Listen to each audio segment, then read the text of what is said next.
Hello everyone, we are Group 5. Today we are present on decolonization, a topic that explores not only political independence but also the liberation of culture, identity, and the threat from colonial influence. Let's begin our presentation on the philosophy and the impact of decolonization. This is our table of contents. We will start with the introduction of colonialism and continue on to anti-colonialism. Okay, let's start introductions, the origin and the definition of colonization. Colonialism means the domination of one territory by a foreign power. From the 15th century to the 19th century, European nations like Britain, France, Spain, and Portugal expanded across Asia, Africa, and the Americas to gain wealth and cultural trade. Driven by capitalism and industrial revolutions, colonizers took land, labor, and resources, claiming civilizing missions. In reality, colonial rule brought exploitations, cultural loss, and destruction of local sovereignty, as seen in British India and across Africa. Okay, next we will discuss the region. There have the two regions for colonization. Between the 15th and the 17th centuries, European exploration was driven by religious, economic ambition, and national rivalry.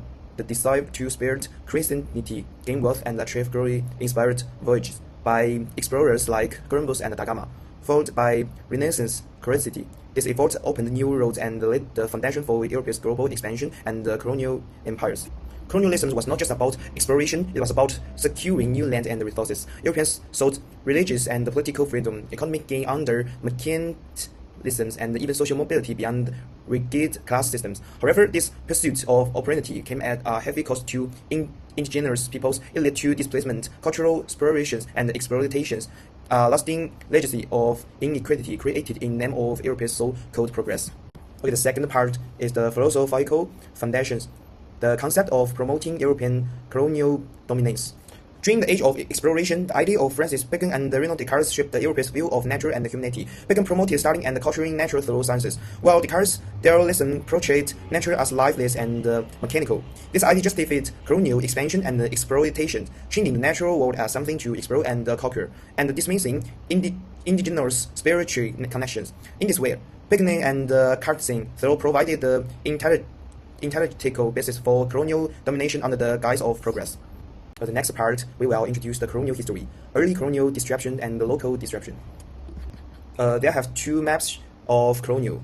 The first map is the flag of a free empire, shows Britain's vast colonial reach in the late 19th and the early 20th centuries. Its territories span every continent, supported by naval dominance and global trade. This expansion created a worldwide system of political and economic culture, earning Britain the title, the empire on which the sun never sets.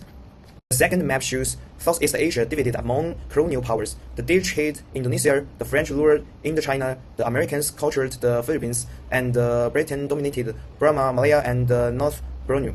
Only Siam, Thailand remained independent. Britain's expansion aimed to secure trade routes and strive regional influence. Hello everyone, my name is Deng Yuding. This part is about the colonial setup and street settlements. In 1826, Penang, Malacca, and Singapore formed the street settlements under direct British rule, where many Malay states were ruled directly. These ports handled a stricter trade, naval stocks, and customs, backed by court and an English language bureaucracy. These asymmetric governments set the stage for an infantilized of decolonization later. In 1946, Malayan Unit. After the Second World War, the Malayan Unit tried to centralize powers and create common citizenship. This means strong local resistance. The key idea is unit not equal to federation. A unit is one type central. A federation negotiates powers among units that push back redirected the path towards a federal model. Under Peninsular, the 1948 Federation of Malaya led, step by step, to independence on 31 August 1957. In Brunei, Sabah, and Sarawak War followed a different clock. During Malaysia in 1933, Singapore took a distinct route. 1959, safe government to 1933 merged to 1935 separation. This lesson is autonomy is not independence, and decolonization here was stages and synchronized across regions. This part is about the post-colonial lands, powers, representation, and othering. This line asks who sets standards and who is made invisible.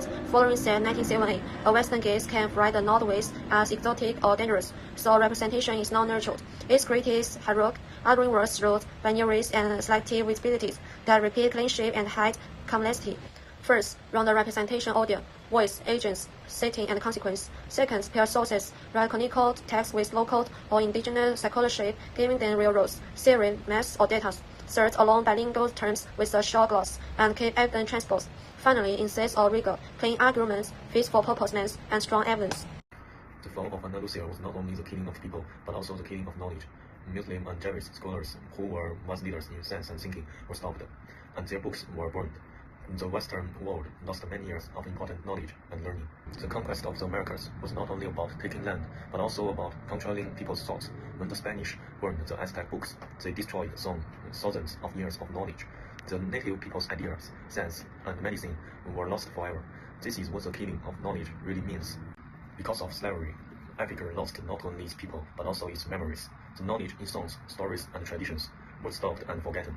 Getting back this lost knowledge is an important step to build a free and fair future. To the new independent countries.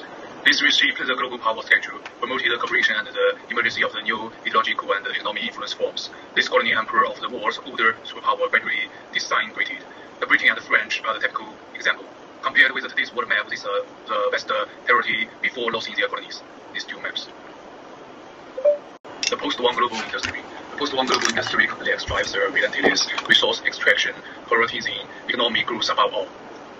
This seems to be fundamentally anachronistic, there in nature as a main resource for human growth, which has profound ecological consequences and depends global inequalities. I think, therefore, I am. This is a partisan dualism, which separates mind from body and humanity from nature, and treat a human-centered worldview. This physical, justified, and instrumental approach to the environment lie in the groundwork for both and the pantheism and the crucitism driving colonies and industry expansions. And the idea of its power. Human use science and technology to cause nature and others. The advancement of science has a global worth.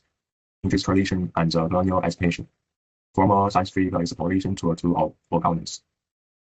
The critics of World War II demonstrates how science was utilized to create weapons and expand power, thus symbolize the liberation of human civilization. After knowledge and power are combined, will humanity still adhere to local of conquest. For genocide to epistemicide.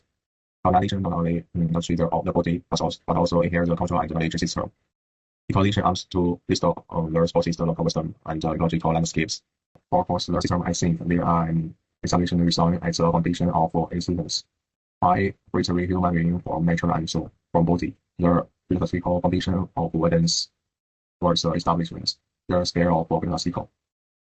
Nature is the based and non-limits, controllable entities. It also involves bringing up the raising of spiritual objective, restores the harmony between the human and the nature, as well as between the matters and the spirits. The transition from issue to issue. The objective is to restore the ecological balance and establish the global knowledge system, thereby achieving true ecological liberation. Hello everyone, we will talk about two major ideas that shaped modern and postmodern philosophy: ideological relativism and Descartes' dualism. Let's start with ideological relativism. And ideology is basically a system of benefits and values that expand how society works. For example, liberalism, socialism, or capitalism. Relativism, on the other hand, means that truth and morality are not absolute. They depend on the cultural society or even the individual. In themselves, what one group believes to be true may not be the same for another. During the modernist period, people had great faith in reason, science, and progress. But as the world became more global and diverse, many realized that no single ideology can present universal truth. That's where ideological relativism comes in. It reminds us that every belief system is shaped by its own history and culture. So instead of conflict, we should promote dialogue, consistency, and understanding between different perspectives.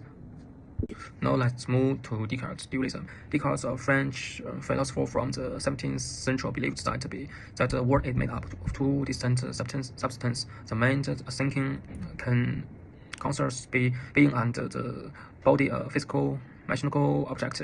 He famously said, "I think, therefore I am." This means that even if everything else can be debated, the very act of thinking proves that we exist. Descartes' theory had a big influence on modern philosophy and science. It highlighted human reason and individual thinking. However, it also created some problems. It separated the mind from nature, encouraged egoism and anthropocentrism, and even led to Eurocentrism, where Western rationality was seen as a universal standard. In conclusion, both ideological relativism and Descartes' dualism touch on something important. They show how human thought has evolved from thinking on one absolute truth to recognizing diversity, context, and multiple perspectives. They remind us that while reason and ideas can lead to progress, we must also stay humble and open-minded towards other ways of thinking. Thank you. Good afternoon, everyone. When we look at the world today, it's clear that many of the environmental problems we face are environmental, caused by human activities. Factories release thick clouds of smoke, practice and waste cover the earth, and natural habitats are distorted to make room for industrial operation. When ever more innocuous is that, as one cartoon says, we are destroying the earth, and yet the response is yes, but it turns out that it's very profitable. This practically captures the condition of our modern society. We know we are harming the planet, but we continue because profit often outweighs morality. This mindset is deeply rooted in what behavioral culture. The idea and the spirit man from body and humans from nature. It allows us to believe that we are small how above the natural world, and it exists only to serve us. But if we truly want to solve the environmental crisis, we must begin to decrease our thinking. That means challenging ecological worldwide and connecting with other knowledge systems, especially indigenous perspectives, and see humans and nature as one in interconnected world. This condition is not only political or cultural, it's also ecological. It's about healing the separation between humanity and the earth, and recognizing that our survival depends on balance, not domination. Okay, that's all. Thank you.